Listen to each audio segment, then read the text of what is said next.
House about to gavel in today. Members will be working on 5 bills, most dealing with veterans programs. Any recorded votes will be held at 6:30 Eastern. Later this week, the House will consider defense programs for the next budget year.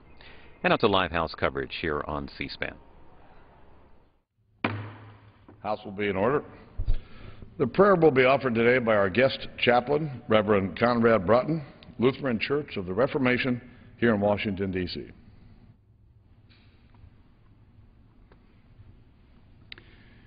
Will you share with me in prayer? God of grace, God of glory and truth, grant us wisdom for the living of these days. Grant us discernment for the deliberations we make and courage for the decisions we face.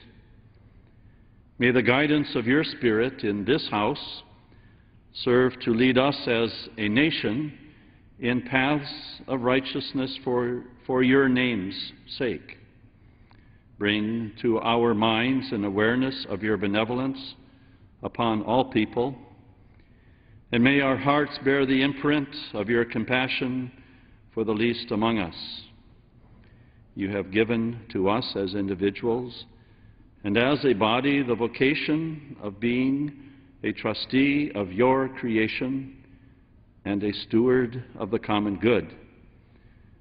So may we be given a vision of our work together as public servants that will bless the well-being of our people, nurture the establishment of justice, and nourish the seeds of peacemaking in our world.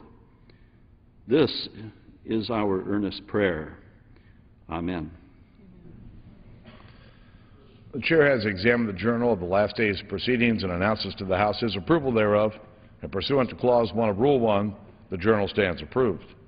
The Pledge of Allegiance today will be led by the gentlelady from Michigan, Ms. Miller. I pledge allegiance to the flag of the United States of America and to the republic for which it stands, one nation, under God, indivisible, with liberty and justice for all. The Chair will entertain a request for 1-minute speeches. For what purpose does the gentlelady from Michigan rise? Unanimous consent. Revise and extend. Without objection. Mr. Speaker, during the past several years, the domestic auto industry has undergone an incredibly painful economic transition. And quite frankly, this industry was on its knees, and many people didn't think that either General Motors or Chrysler would survive. And these naysayers said it would be best if they were just left to, in the case of General Motors, go into a chaotic bankruptcy, and in the case of Chrysler, certainly a complete liquidation. For my great state of Michigan, my beautiful state of Michigan, which has suffered the worst economic depression certainly in my lifetime, if that would have happened, as bad as it has been for us, what would have happened if those companies would have went bankrupt and liquidated would have been unimaginable. The loss of tens of thousands of more jobs, either directly or indirectly through the supply chain and all the businesses that rely on the spinoff from the domestic auto industry.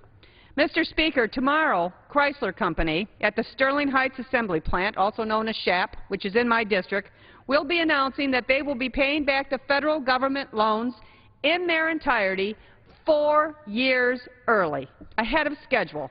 And this is the same plant, Mr. Speaker, that just recently put on a third shift, actually saving in that plant well over 2,000 jobs. I am very proud of everyone who has supported the domestic auto industry, and certainly time has expired. It is proof that the best automobiles in the entire world are indeed imported from Detroit. The gentlelady's time has expired. For what purpose does the gentleman from Missouri rise? Without objection.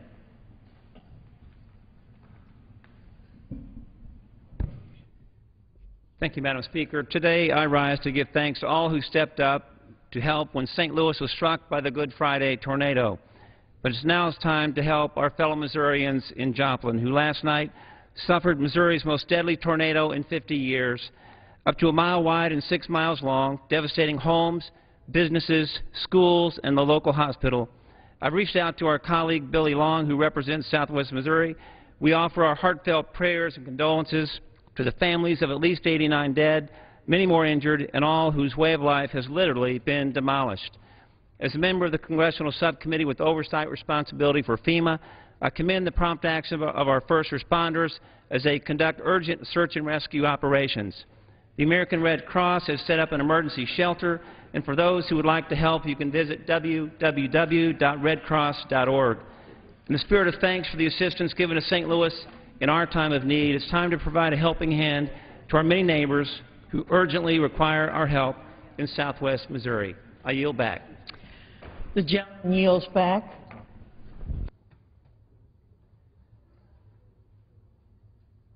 The chair lays before the House a communication. The Honorable the Speaker, House of Representatives, sir. Pursuant to the permission granted in Clause 2H of Rule 2 of the Rules of the U.S. House of Representatives, the clerk received the following message from the Secretary of the Senate on May 17, 2011, at 9:45 a.m. that the Senate pass Senate 349, Senate 655, that the Senate pass without amendment H.R. 793, appointments, Board of Visitors of the United States Naval Academy, Board of Visitors of the United States Military Academy, Board of Visitors of the United States Air Force Academy, Board of Visitors of the United States Merchant Marine Academy, Board of Visitors of the United States Coast Guard Academy, United States Caucus on International Narcotics Control. With best wishes, I am, signed sincerely, Karen L. Haas. The chair lays before the House a communication. The Honorable the Speaker, House of Representatives, sir. Pursuant to the permission granted in Clause 2H of Rule 2 of the Rules of the U.S. House of Representatives, the clerk received the following message from the Secretary of the Senate on May 18, 2011, at 11:09 a.m. Appointments, President's Export Council. With best wishes, I am, signed sincerely, Karen L. Haas. The chair lays before the House a communication. The Honorable the Speaker, House of Representatives, sir.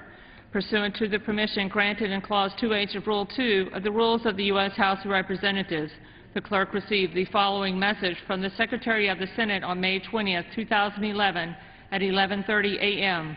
that the Senate passed Senate 990. With best wishes, I am, signed sincerely, Karen L. Haas. The chair lays before the House a communication. The Honorable the Speaker, House of Representatives, sir. This is to notify you formally, pursuant to Rule 8 of the Rules of the House of Representatives, that I have been served with a subpoena issued by the County of Berks, Pennsylvania Magistrate District Court 23-2-02 for witness testimony. After consultation with the Office of General Counsel, I have determined to comply with the subpoena to the extent that it is consistent with the privileges and rights of the House. Signed, Corey Walter, District Director and Press Secretary. Pursuant to Clause 12A of Rule 1, the House will stand in recess subject to the call of the chair. Well, the House will return as expected at